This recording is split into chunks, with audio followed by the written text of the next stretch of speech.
Imagine you are at a grand Renaissance court. Candlelight glints off marble columns. Silken tapestries hang in oppressive silence. You sense that something is about to unfold. Something deeply personal, yet political. Intimate, yet public. Now imagine that your body becomes the instrument of a political guarantee. Demanded, scrutinized, recorded, judged. You're not simply a bride. You are a guarantee, an asset, a spectacle. That is exactly what happened to Lucrezia Borgia. In the night she was forced to consummate her marriage not once, not twice, but 3 times, before witnesses. Today, we're unpacking that fateful night, but more importantly, we're asking, what do we do when humiliation is weaponized against us? And how can we reclaim it? Stay with me. The story is unsettling, but the lesson is powerful. To understand the grotesque spectacle of that night, we must first see the world Lucrezia inhabited. Renaissance Italy was a patchwork of independent city-states: Florence, Venice, Milan, the Papal States, locked in a fragile dance of alliances, betrayal and warfare. In that world, marriages were chess moves. Every bride and wedding was a treaty. Lucrezia was born into the Borgias, a family already drenched in ambition, scandal, and rumor. Her father, Rodrigo Borgia, soon to be Pope Alexander VI, and her brother Cesare had made reputation and power their craft. Lucrezia was never simply daughter, she was a resource. Her first marriage to Giovanni Sforza was annulled on scandalous grounds, non-consummation. The excuse was engineered. The result? Her first husband was publicly disgraced and disowned, freeing her for a better alliance. Her second marriage, to Alfonso of Aragon, ended in murder. Widely believed to have been orchestrated by her own brother to suit shifting political goals.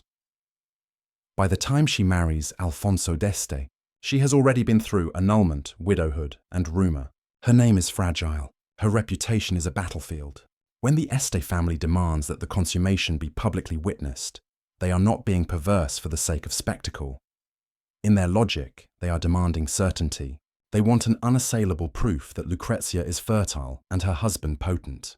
They want to immunize themselves against rumor, annulment, accident, any loophole that could bring their political house down. That's the arena, where flesh becomes guarantee and marriage becomes notarized act. Now let's enter that night. The night meant to be private, sacred. Instead, it became a kind of trial. After hours of feasting, dancing, poetic performances, and sumptuous display, the bride and groom were led not into a hidden bedroom, but into a constructed stage. Drapes were set just so, curtains parted at just the right angle. A select group, papal clerics, envoys, court notaries, were positioned to observe. The arrangement was clinical, formal. Lucrezia would later recount, or at least later sources claim, that the act was performed thrice. 3 times. Why? To leave no room for doubt. If there were a whispered claim of impotence or infertility, the repeated performance was meant to narrate that claim out of existence. The witnesses were instructed to record every detail: who touched, where, how, for how long, whether signs of consummation appeared. In that moment, Lucrezia's body shifted from private to public. She was reduced in effect to biological data. If you feel that sounds like an atrocity, you're not alone. But here's where history becomes strange. Lucrezia didn't collapse into shame. Instead, she absorbed the moment. Humiliation is a harsh currency, but Lucrezia learned the art of transformation. First, she claimed ownership of what was done to her. The very proof they extracted was reinterpreted as her credential. The more people remembered that 3 times, the more the fact of consummation was cemented in public consciousness, reinforcing her legitimacy, anchoring her power. Second, she shifted the narrative. Where once the whisper might be, she's been used, she's just a pawn, she recast herself as a cultivated, refined woman of intellect, art, and agency. She hosted salons, invited poets, cultivated religious patronage, and began to direct the performance around her, rather than be trapped within it. Third, she ruled. When Alfonso was away, Lucrezia governed. She issued decrees, managed alliances, navigated intra-court tensions. She became known not merely as the Pope's daughter or scandal-storied bride, but as the Duchess, a capable, respected power in her own right. Imagine, for a moment, that you have a moment in your life where you are exposed, judged, made vulnerable. It might be personal or professional or social. What if, instead of hiding from it, you lean in, not to glorify the harm, but to reclaim authority over how it is remembered? That's exactly what Lucrezia did. Over time, she washed scandals away, not by denying them, but by outshining them. Through culture, diplomacy, governance, she turned her court in Ferrara into a centre of literary and artistic prestige, transforming whispers of her past into admiration for her patronage. Let me draw on a real-life analogy that echoes Lucrezia's method. In the early 20th century, a suffragist named Ida B. Wells composes scathing articles about lynching even though she lives in danger. She doesn't shrink. She amplifies her voice. Her exposure becomes her platform.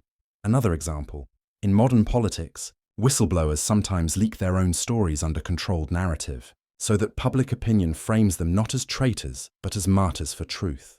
The exposure is weaponized, but turned around, back to Lucrezia.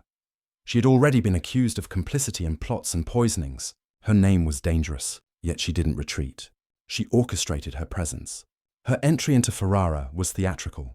She wore a shimmering French gown, rode under a canopy, adorned in jewels, a spectacle of grace and power. She cultivated relationships with intellectuals like Pietro Bembo, exchanging letters, art, and poetic legitimacy. She didn't deny her origins, she transcended them. Let's pause and reflect. Why does this story still resonate today? Because at the heart, it's about control of narrative. The people who sought to exert power over Lucrezia tried to control the narrative by humiliating her body in public. But she, in turn, gained power by reauthoring that narrative. In many domains, social media, politics, personal relationships, we see attempts to humiliate, shame, expose. The question becomes, do we let that exposure define us? Or can we redirect it, reframe it, convert it? I'll admit, the idea is scary. We fear giving attention to shame, lest it eat us. But the alternative, silence, often cedes the stage entirely to those who would define us for us. Lucrezia's choice was bold, not to erase the humiliation, but to overshadow it with presence. Let me offer two modern parables: the leaked email scandal in a startup, a CEO's private email leaks, where harsh criticisms of employees are exposed. She could apologize, disappear, and try to limp on. Instead, she gathers her team, holds a town hall. She admits the tone was wrong, but reasserts her commitment to transparency, sets new policies, opens channels for feedback. Suddenly, the scandal becomes a pivot, one that resets trust rather than breaking it. Social media doxing incident. A content creator is doxed. Private address and personal details go public. Many would disappear. Instead, she posts a measured video. Yes, this happened. Here's how I'm responding. Changing security, reaffirming boundaries, continuing the work I care about.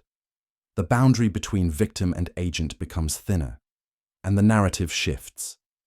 In both cases, the person doesn't deny the exposure. They take control of the aftershock. Lucrezia's situation was extreme, a forced public consummation. But the pattern is the same. Let's return to Lucrezia in her later years. She didn't just survive. She dominated, she expanded her patronage of the arts. She turned Ferrara into a hub of beauty, culture, and intellectual life. She commanded respect not by hiding her past, but by becoming indispensable. Even in the context of her scandalous lineage, she became a duchess whose governance, taste, and diplomacy were praised. Even today, historians puzzle over her. Was she plotting from the start? Did she enjoy the manipulation? Or was she constantly recovering from it? The mystery remains, but the outcome is clear. She turned the public spectacle into the foundation of her legacy. So what can we learn from Lucrezia's 3 times that night? Humiliation can be weaponized, but not inevitably your weapon. Exposure doesn't have to define your identity. You can choose how it is remembered. Leverage the evidence of your past, not as chains, but as stepping stones. Turning pain into power doesn't require denial. It requires authorship. If someone tries to expose you, shame you, define you, you always have this option. Don't shy away. Instead, refuse to let the story stop where they ended it. Begin where you choose. Direct the audience's gaze. Remake the stage. That's how a woman whose body was once treated as ledger became the architect of her own throne.